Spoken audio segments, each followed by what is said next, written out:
এসে বললেন, ইয়া রাসূলুল্লাহ, ইয়া হাবিবাল্লাহ, সব পাহাড়ের দায়িত্ব নিয়োজিত ফেরেশতারা আপনার কাজে হাজির আছে। আপনি একটু ইশারা করলেই তায়েফের সমস্ত পাহাড় দিয়ে এই তায়েফবাসীদেরকে চাপা দিয়ে দুনিয়া থেকে উৎখাত করে দেবে।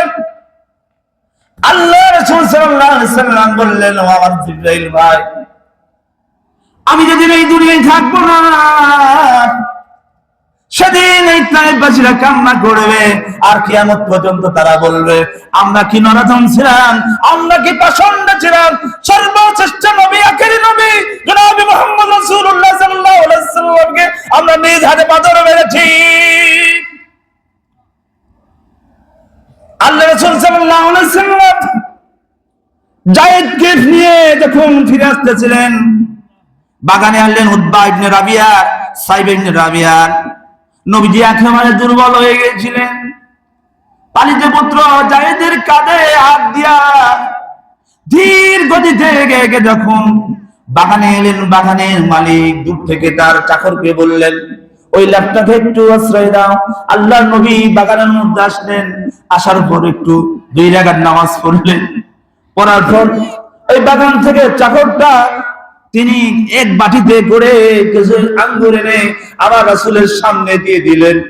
আবার রাসূল খেলেন, আর খাওয়ার পর খাওয়ার আগে বললেন বিসমিল্লাহ।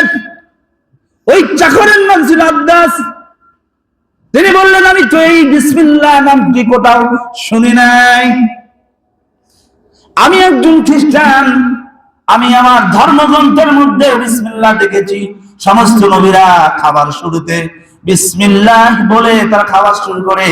আপনি কে? আমার নবী বললেন, তোমার বাড়ি কি? তোমার বাড়ি কি কেনানে নয়? তখন বললেন, হ্যাঁ।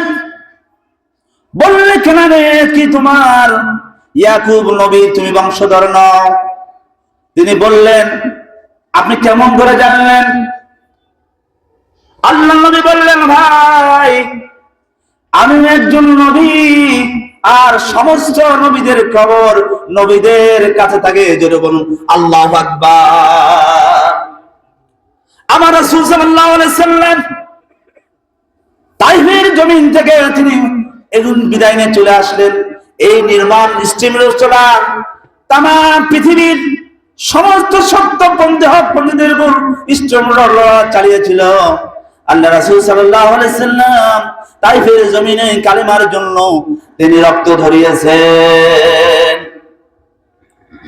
তাইফের ময়দানে আল্লাহ রাসূল সাল্লাল্লাহু আলাইহি সাল্লাম তিনি ঘোষণা দিয়ে দিলেন, তোমরা এই পাহাড়ের চূড়ায় 50 জন তীরন্দাজ ওবাইদুল্লাহর নেতৃত্বে থাকবে। প্রথম আগেই মক্কা কাফেররা তারা পলায়ন করে গেল, তার মানে সামানা ফেলে দিয়ে পাহাড়ের চূড়ায় সাহাবীরা মনে করল আমরা বিজয় লাভ করেছি। আর ফোনে সেখান থেকে দ্রুত বেগে আমার রাসূলের উপর আক্রমণ চালানো হলো। আবার রাসূল সাল্লাল্লাহু আলাইহি সাল্লামের কাছে মাত্র 12 জন সাহাবী ছিলেন, তার মধ্যে একজন ছিলেন মুহাজির।